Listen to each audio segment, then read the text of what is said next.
প্রিয় বন্ধুরা, কেমন আছেন? আশা রাখি ভালো। আমি জগতের বিভিন্ন ধর্মের একজন ছাত্র। আজকে যে বিষয়টি আলোচনা করব সেটা বেশ গুরুত্বপূর্ণ, আর তা হচ্ছে পৃথিবীর প্রধান প্রধান যে ধর্মগুলো আছে সেই ধর্মে একই কথা বলে। চলেন শুরু করি, তাই না? এই যে পৃথিবী, আমরা পৃথিবী নামে যে গ্রহে আমরা বসবাস করতেছি, এই গোটা পৃথিবী যদি আমরা ঘাঁটি বা খুঁজি তাহলে দেখা যাবে পৃথিবীর সর্বপ্রাচীন এবং সর্বপ্রথম যে ধর্মগ্রন্থ সেটা হচ্ছে গিলগামেশের মহাকাব্য। সেখানে দেখা যায় যে স্বর্গের দেবী আর মানুষের যে মিশ্রণে যে মানুষের সৃষ্টি হয়, গিলগামেশ তার মধ্যেও ছিল মানুষের এবং দেবতাদের গুণ, মানে মানুষেরও গুণ ছিল, দেবতারও গুণ ছিল, এই মিশ্র গুণ তার ভিতরে ছিল। তাই তার পিতা লুগালবান্দা এবং মা নিনসালের যে মিশ্র গুণাবলী সেটাই গিলগামেশের মধ্যে ছিল। তো এই যে গিলগামেশ নামক যে পৃথিবীর সর্বপ্রাচীন এবং সর্বপ্রথম যে গ্রন্থ, সেখানে আমরা দেখতে পারি যে সৃষ্টিকর্তা যিনি আনু, তিনি দেবী আরুরকে বলিলেন, হে দেবী আরুরু, তুমি মাটি দিয়ে মানুষ তৈরি করো। তখন দেবী আরুরু মাটি দিয়ে মানুষ তৈরি করলো, সেই কাহিনী আমরা দেখতে পাই। দ্বিতীয়ত, এই গিলগামেশ এবং তার বন্ধু এনকেদু যখন মন্দ কাজ করা শুরু করে, তখন তাদেরকে সাহায্য করার জন্য সেই দেবী আরুরকে আবার ডাকা হয় এবং বলা হয় যে তুমি আবার একটা গরু তৈরি করো। ঠিক আছে? তাহলে আমরা পৃথিবীর সেই 40,000 বছর আগের যে গ্রন্থ, সেখানে আমরা দেখতে পারি যে মাটি দিয়ে মানুষ তৈরির কাহিনী আমরা সেখানে জানতে পারি।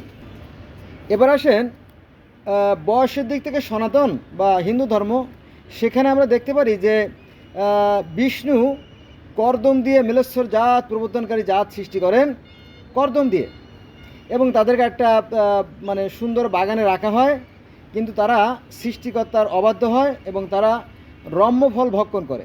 রম্যফল ভক্ষণ করে তারা কি হয়? মিলেচ্ছ হয়ে যায়। অর্থাৎ মিলেচ্ছ শব্দ তো অপবিত্র। যেমন আমরা মুসলমানরা হিন্দুদেরকে বা অন্যান্য ধর্মের মানুষকে বলি কি মুশরিক বা কাফের, ঠিক তেমনি তারা আমাদেরকে কি বলে?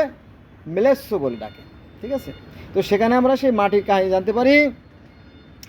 এবার আমরা চলে যাব সেই গ্রিক ধর্ম, গ্রিক এবং রোমান ধর্ম। সেখানে আমরা দেখতে পারি যে সৃষ্টিকর্তা কাওয়াস, আর স্বর্গের দেবতা আছে জিউস। তো এই স্বর্গের দেবতা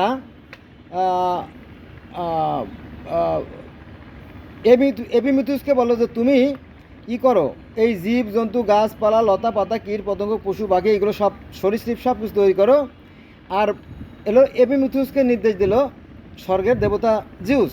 আর প্রমিথিউসকে বলো যে তুমি মাটি দিয়ে তুমি একটা মানুষ তৈরি করো। স্পেশাল একটা দায়িত্ব দেওয়া হলো।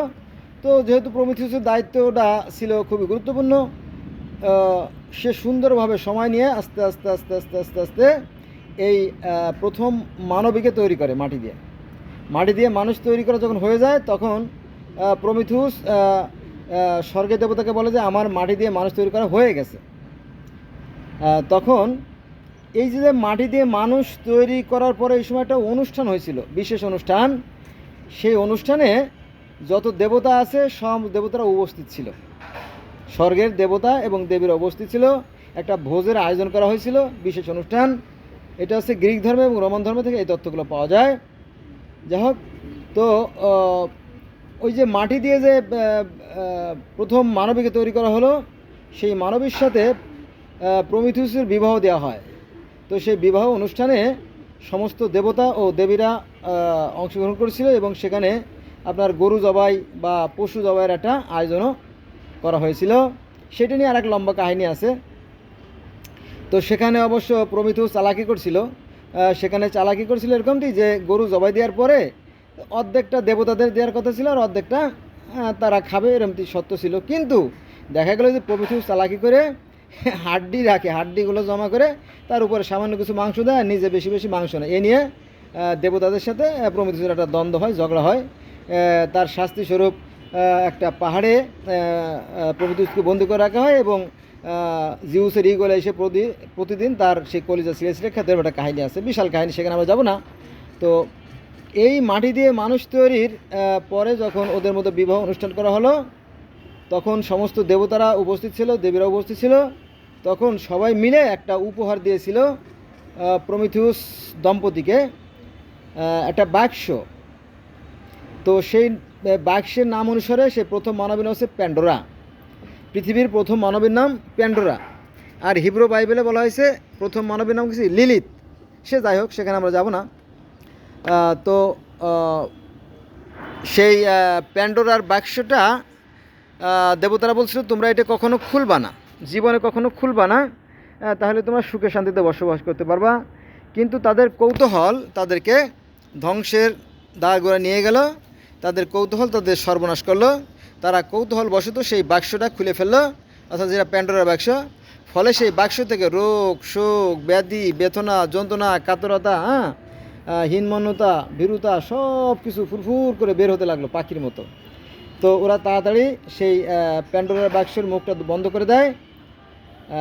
তারপরেও বাক্সের মধ্যে আশা ছিল, আর বাকিগুলো বেরোয় গেছিলো।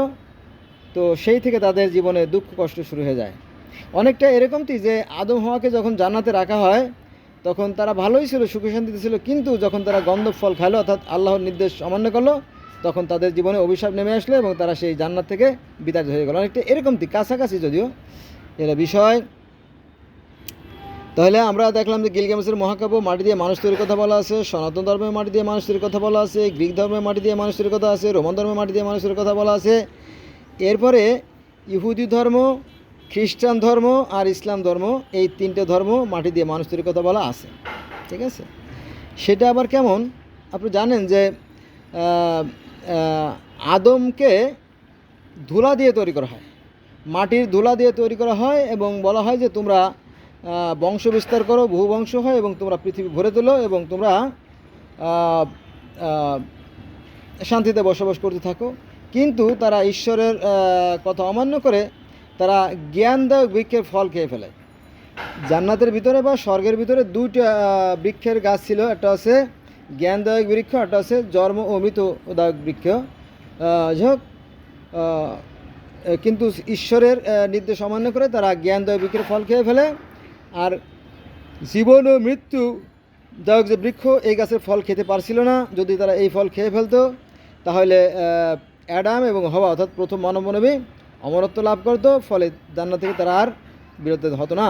এরকম কাহিনী পাওয়া যায় আপনার তাওরাত, জবুর, ইনজিল, বাইবেল থেকে। ঠিক আছে, তো এই বিষয়গুলো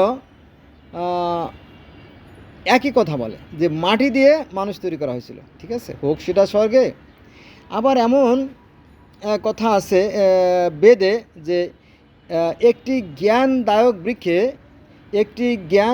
বৃক্ষে দুটি পাখি, একটি পাখি ফল ভক্ষণ করলো আর একটা শুধু অবলম্বন করলো। এই কাহিনী আছে বেদে। ঠিক আছে, তো এই যে বৃক্ষ, এই বৃক্ষটা আসলে কি বৃক্ষ ছিল? সেটা কি গন্ধ বৃক্ষ ছিল, নাকি সেটা সাজারা ছিল, নাকি গম ছিল, নাকি খেজুর ছিল, নাকি ডুমুর ছিল, নাকি অন্য কোনো ফল গাছ ছিল, জ্ঞানদায়ক বৃক্ষ ছিল? এই নিয়ে এক একটা ধর্মে এক এক রকমের বর্ণনা দেওয়া হয়েছে। সে যাই হোক, আমাদের ইসলাম ধর্মে কিন্তু যে শব্দটা আছে সেটা হচ্ছে সাজারা। সাজারা একটা আরবি শব্দ যার বাংলা অর্থ হচ্ছে বৃক্ষ। এখন সেই বৃক্ষটা যে কী বৃক্ষ আদম খেয়েছিল সেটার কোনো বর্ণনা পাওয়া যায় না। আমরা সাধারণ মুসলমান যারা, তারা মনে করি যে ওইটা ছিল গন্ধব বৃক্ষ, কিন্তু এই গন্ধব শব্দটা এই 30 পারা কোরআন শরীফের এক জায়গায় এই গন্ধব শব্দ নাই। তাহলে কি আছে? ওই যে বললাম যে সাজারা শব্দটা আছে, যারা তো বৃক্ষ। আবার এই বৃক্ষ সম্বন্ধে বলা আছে আপনার পৃথিবীর প্রাচীনতম একটা ধর্ম, সেটা হচ্ছে যে পার্সি ধর্ম। সেখানে বলা আছে হোমা বৃক্ষ, একটা বৃক্ষ ছিল, সেই বৃক্ষের নাম হোমা বৃক্ষ। আবার এই বৃক্ষের কথা আছে আপনার চীনের যে ধর্মগুলো আছে, চীন, Laos, Cambodia, Vietnam, Thailand, Hong Kong, এখানেও একটা সেই বৃক্ষের কথা বলা হয়।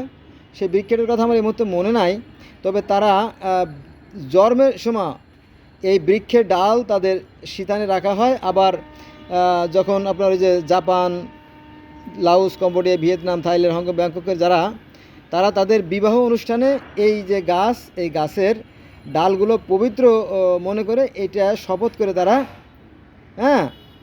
বিবাহ সম্পন্ন করে থাকে, এরকম বিষয়। তার মানে কি এই যে একটা গাছ, পবিত্রতম একটা গাছ, এই গাছের কাহিনী অনেক জায়গায় আমরা দেখতে পাই। তো বন্ধুরা, আজকে এই পর্যন্ত রইল। আমরা গাছের কথা জানলাম এবং প্রথম মানব যে মাটি দিয়ে তৈরি ছিল সেটাও আমরা বহু ধর্ম থেকে জানলাম। এভাবে আরও শত শত ধর্মের কথা বর্ণনা দেওয়া যেতে পারে, কিন্তু ভিডিও অনেক বড় হয়ে গেলে অনেকে বিরক্ত হয়ে যায়, জন্য আজকে এই পর্যন্ত রইল। আল্লাহ হাফেজ।